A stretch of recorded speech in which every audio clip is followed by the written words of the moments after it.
이런 와중에 또 핵 항공모함이 또 한 대 들어왔습니다. 지금. 네, 들어왔죠. 예, 칼빈슨함이 들어왔어요. 저번에 저희들이 한 달 전쯤인가 그 알렉산드리아 네. 핵 잠수함이었는데 이번에 이제 핵 항공모함입니다.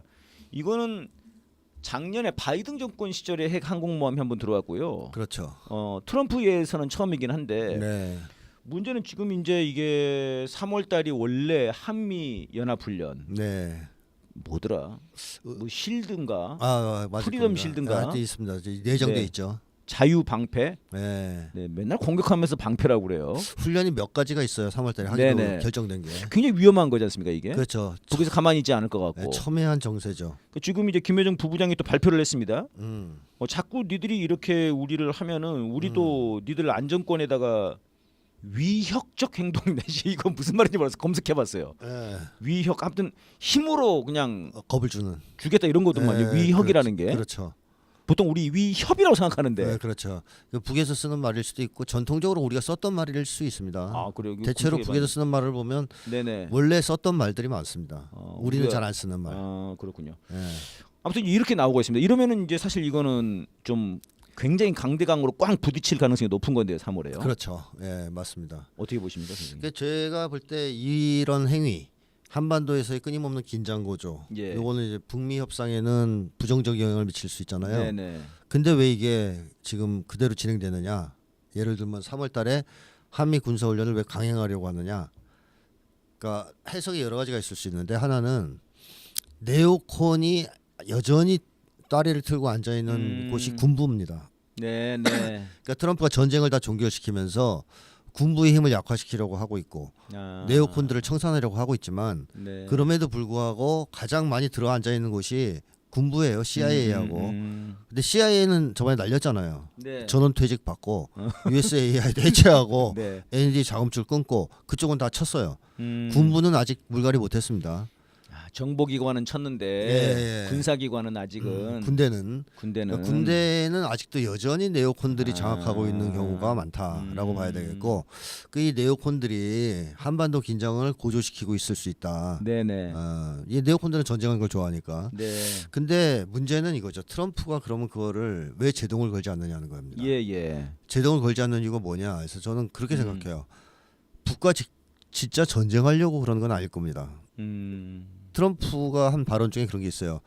북이 심각한 핵무력을 가지고 있다는 식으로 얘기한 대목들이 있어요. 네. 후보 네. 시절에. 네. 네. 그러니까 알고 있다는 얘기예요. 아하. 북의 핵무력이 얼마나 강한지. 음. 그래서 오바마한테 전해 받던 시절 그걸 듣고도 놀랐는데 트럼프가 네네. 그 이후에 정권 물려받을 때요. 오바마한테서 인수받을 때 1기 때 제일 위협적인 국가가 어디냐? 그러기 때 북한이라고 했단 이게 말이에요. 북한이라고 했다는 거죠. 그러면서 북의 핵무력에 대해서 보고를 받았단 말이에요. 네네네. 근데 그때 이후에 뭐 엄청나게 북쪽은 핵무력이 강화됐어요. 예.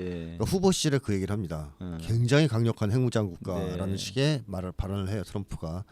그러니까 트럼프는 북과 전쟁을 2017년에도 결국 못했는데 예. 그때 뭐 화염과 분노 이런 얘기를 하면서도 못했지 네네. 않습니까? 지금 한다는 건 더더욱 말이 안 되죠. 음. 그러니까 전쟁할 생각은 없다고 봐야 됩니다. 아. 그러면 왜 놔두느냐? 네네. 이렇게 긴장이 고조되고 북이 강력한 대응을 하면 위협적 행동을 할 거 아니에요. 그러겠죠. 지금 봤을 때는 할 것 같은데. 예를 들면은 뭐 미국에 근접한 지역에다가 글쎄요 미사일을 쏠 수도 말입니다. 있어요. 그럼 미국이 난리 납니다. 안보 위협. 네. 안 그래도 미국 사람들이 북한 미사일 무서워하거든요. 아하. 예, 근데 그런 행동을 했다 그러면 난리가 나겠죠. 음. 그때 트럼프가 얘기하는 거죠. 봐라, 협상해야 되지 않겠냐. 협상해야 된다. 그러니까 네오콘들 너희들 좀 가만히 있어. 네네. 북과 협상하는 거 니네 전쟁할 거 아니면 입 닥치고 좀 가만히 있어. 내가 해결할 테니까. 내가 해결할게. 아. 이런 쪽에서 일부러 방치하고 있을 가능성이 하나 있어요. 네. 또 하나의 가능성은 아예 트럼프가 긴장을 고조시키고 있는 측면도 있을 수 있을 있죠. 수 있다. 왜? 극적인 전환을 이룩하기 위해서. 극적 타결을 위해서. 네네. 저는 그래서 한반도에서의 전쟁 위협은 트럼프가 북미 관계를 풀기 위해서 의도적으로 방치하고 조장하는 측면이 크다 이렇게 보고 있고요.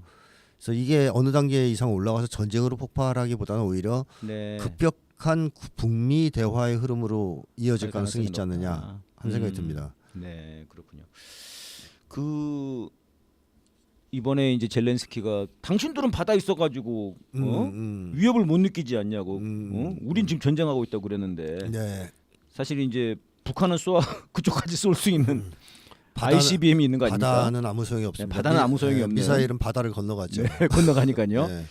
근데 제가 이번에 최근에 밥 딜런 네. 영화가 하나 나온 거 있습니다. 어. 컴플리트 언노운이라고 하는 건데 밥 딜런이 사정없이 뜨기 시작한 게 이제 그 블로잉 윈더 윈드라고 뭐 바람 많이 하는 대사 있지 않습니까? 김민기도 번안해서. 그렇죠, 그렇죠. 네. 김민기가 아니고 양병집 씨가 번안해서 그래요? 불렀는데 네. 김광석 씨가 불렀죠. 아, 그게 이제 뭐 얼마나 많은 포탄이 떨어져야 뭐 평화가 올까 이러면서 이제 그 당시 이제 반전도를 돼 있는데 네. 그 영화를 보니까 이 밥 딜런이라고 하는 사람이 미국의 그 핵 위협, 그러니까 당시에 그 쿠바 위협이 있지 네, 않습니까? 쿠바 위기. 쿠바 위기 이때더라고요 보니까.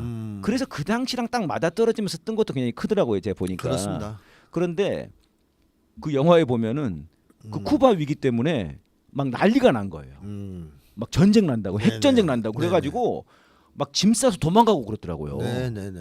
그러니까 그 공포가 엄청났나 봐요 미국한테. 그렇죠. 본토 공격을 한 번도 당한 적이 그러니까요. 없으니까. 저도 제가 언젠가 다른 영화를 보니까 막 그 연습을 하더만요. 소련에서 핵 발사하면 뭐 의자 밑으로 책상 밑으로 내려오고 뭐 이런 거 뭐 사실 아무 소용 없는데. 그렇죠.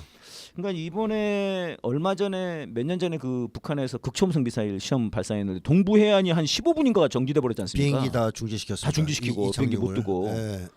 방금 말씀하신 것처럼 만약에 북한이 이번에 이거 3월 훈련 중지 안 하면 위협적 행동한다고 그랬는데 네. 그럼 진짜 만약에 그 미국 하와이 거기 쪽으로 쏜다. 뭐 하와이를 건너갈 거 쏜다. 거의 난리 나죠. 난리 나겠네요. 왜냐하면 미사일을 발사해서 각도가 글로 가잖아요. 네네. 그럼 그게 어디 떨어질지 몰라요. 네. 그러니까 그때도 그런 거죠. 네네. 하와이로 올지 미국 본토로 올지 모르는 겁니다. 네. 자, 근데 2017년을 복귀해 보면 그때 국방장관이 매티스였잖아요. 네. 매티스가 그래 자선이다 그래서 썼어요. 그때 핵전쟁이 눈앞에 다가오자 네. 밤마다 성당에 가서 울었다 그랬어요. 네. 핵전쟁이 벌어지지 않도록. 네. 옷도 못 벗고 자고. 옷도 못 벗고 자고 너무 무서워서. 네. 왜냐하면 군인이니까 아는 거죠. 아. 핵전쟁이 얼마나 무서운가를. 2017년에 2017년에. 그리고 2017년에 미국의 부자들이 다 그걸 샀답니다. 핵벙커. 그 지하에 불티나게 팔렸어요. 네, 네. 그래서 자기 집에 다 설치해놨어요, 애들이. 그래서 지금 만약에 핵전쟁이 터지면 걔들은 거기 들어가서 다 살 수 있을지 모르겠는데 일반 사람들은 다 죽는 거 아니겠습니까? 예. 따라서 그 공포가 얼마나 컸는지. 네. 또 그 사건도 있었죠. 하와이에서 오보로 맞아요. 핵미사일이 날아온다는 맞아요. 경보가 울려서 30분간 패닉에 어. 빠진 사건이 있었습니다.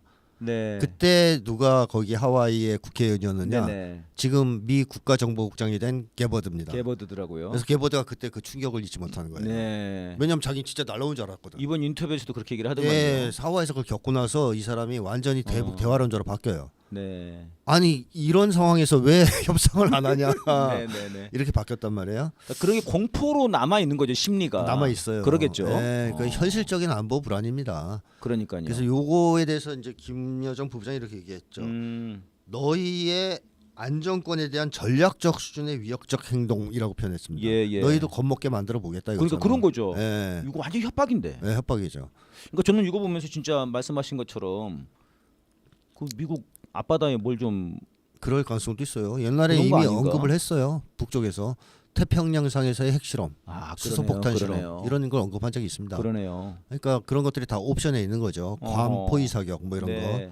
그래서 그런 점에서 본다면 네. 미국에서 가능하겠습니다. 이거를 중재하고자 하는 흐름이 나올 수가 있어요. 그러네요. 아니 그 이제 이번에 김여정 부부장이 담화에 대해서 이제 막 난리 나니까 미국이 한마디 했더라고요. 네. 한국 걱정하지 마. 우리가 지켜주잖아 한국. 네. 그렇게 얘기를 했는데 지금 좀 북한에서는 한국 위협한 것 같지 않은데 한국에 대해서 이런 방구도 안 했습니다. 미국을 협박한다는 것 같은데 지금 보니까. 미국에 대한 얘기죠. 네. 젤렌스키가 말한 네. 너네 바다가 지켜주잖아. 네. 그것이 아니라는 사실을 알겠습니다.